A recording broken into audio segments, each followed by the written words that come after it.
ఏంటండి ఇప్పుడు రాజధాని ప్రాంతంలో మన మోదీ గారు వచ్చారు. శంకుస్థాపన చేశారు రెండోసారి. ఎలా ఉంది పరిస్థితి ఇప్పుడు? పరిస్థితి అంటే పర్వాలేదు. హ్మ్. 3 సంవత్సరాల్లో అవుద్దని గ్యారంటీ అనుకుంటున్నాం గానీ, హ్మ్. అవుతదో అవ్వదో చెప్పలేం మరి. మళ్ళీ చెప్పలేమని చెప్పి అంటున్నారేంది మీరే? ఆళ్ళు గ్యారంటీ అని చెప్పారు. ఆ! పనులు మొదలెడుతున్నారు. హ్మ్. కానీ ఏంటంటే, అవ్విందంటే అప్పుడు అవ్విందనుకోవాలి కదా! వాస్తవంగా మీరే చెప్పాలి. అంటే బయట వ్యక్తులకి ఏం తెలీదు. మీరు రాజధాని ప్రాంతం వాళ్ళే కాబట్టి ఎలాంటి పనులు జరుగుతున్నాయి ఏంటని మీరే చెప్పాలి. పర్వాలేదు. పని అయితే జరుగుతుంది. మొదలుపెట్టారు. ఏమేం పనులు స్టార్ట్ చేశారు? అదే మామూలుగా అక్కడ లొకేషను అయ్యి, మామూలు జనాలు అయ్యి అన్నీ సెట్ చేత్తన్నారు. ఇంచుమించు ఒక నెల అయితే స్టార్ట్ అయిపోద్ది. ఒక నెలలో. ఒక నెలలో స్టార్ట్ అయిపోద్ది పూర్తి స్థాయిగా. హ్మ్. కన్‌స్ట్రక్షన్ అనేది స్టార్ట్ అయిద్దంటారు. స్టార్ట్ అవుద్ది. ఆ? హ్మ్. ఈసారి ఖచ్చితంగా చేస్తారని చెప్పి అనుకుంటున్నారా? ఆళ్ళు చేస్తేనే నిలబడుతది ప్రభుత్వం. ఆ! మరి అంటే ఏదైనా ఉన్నది వాస్తవంగానే మాట్లాడాలి మాట్లాడితే. ఆ! లేదంటే అబద్ధంగా అసలా ఈ మైక్ దగ్గరికే రాకూడదు. అలా మాట్లాడమని చెప్పి కూడా నేను మిమ్మల్ని చెప్పను. మీరు వాస్తవంగానే చెప్పాలి. మాట్లాడాలి. అది. ప్రభుత్వం అయితే పర్వాలేదు. న్యాయపరంగానే ఉంది. కాకపోతే ఏంటంటే, మనం ఆళ్ళు చేసిన దాన్ని బట్టి కూడా కొంత జనానికి కూడా కుదురుతాది కదా! ఇప్పుడు నరేంద్ర మోదీ గారు వచ్చారు. 2015లో మనకి చాలా హామీలు ఇచ్చారు. ఏమీ చేయకుండా పోయారు. ఇప్పుడు మళ్ళీ ఇంకోసారి వచ్చారు. ఈసారి కూడా చాలా గంపగుత్తుగా హామీలు ఇచ్చారు. చేస్తారంటారా ఆయన ఈసారి?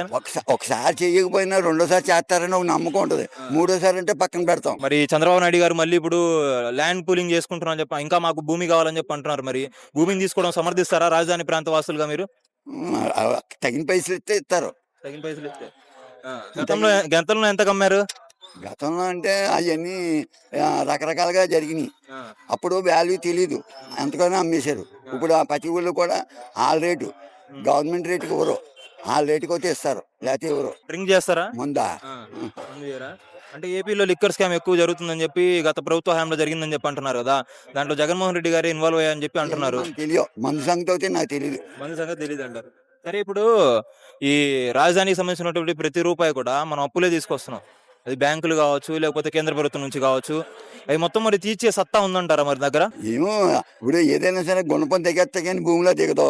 అలాగే గోడ కూడా బుల్లెట్ పెట్టి పేలితే కానీ అది పేడు ఊడదు. ఇది కూడా వాళ్ళ కృషిని బట్టి ఉండొచ్చు. ఇంకోటండి ఇప్పుడు రాజధాని ప్రాంతం అనేది మొత్తం కూడా వాన పడితే వానకి తట్టుకోలేదని చెప్పి అనుకుంటున్నారు. మీరు అక్కడి నుంచి వచ్చారు కాబట్టి చెప్పండి నిజంగానే వానకి అది తాళలేదా? వాన వస్తే అయిపోతాయి. అంటే పల్లం ఏరియాలు కదా! ఆ! వాన అయితే ఆగిపోతాయి. అందుకని అవన్నీ ఏంటి డౌను, అప్ అండ్ డౌన్ అన్నీ లొకేషన్ చేంజ్ చేసుకోవాలి.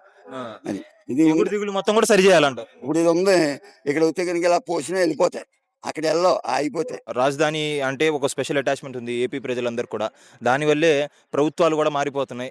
మరి ఇప్పుడు ఎలా ఉందంటారు అమరావతి పరిస్థితి? మొన్నొచ్చి ప్రధాని గారు శంకుస్థాపన చేశారు కదా! ఆ శంకుస్థాపన చేయటం అనేది కరెక్టే గానీ డిలే కాకుండా కట్టాలి. ఈయన పీరియడ్‌లో పూర్తి చేస్తేనే పూర్తయినట్టు. రేపు ఏం జరుగుతుందో తెలీదు కదా! ప్రజలు ఇక్కడ అమ్ముడుపోతారు. డబ్బులకి అమ్ముడుపోతారు.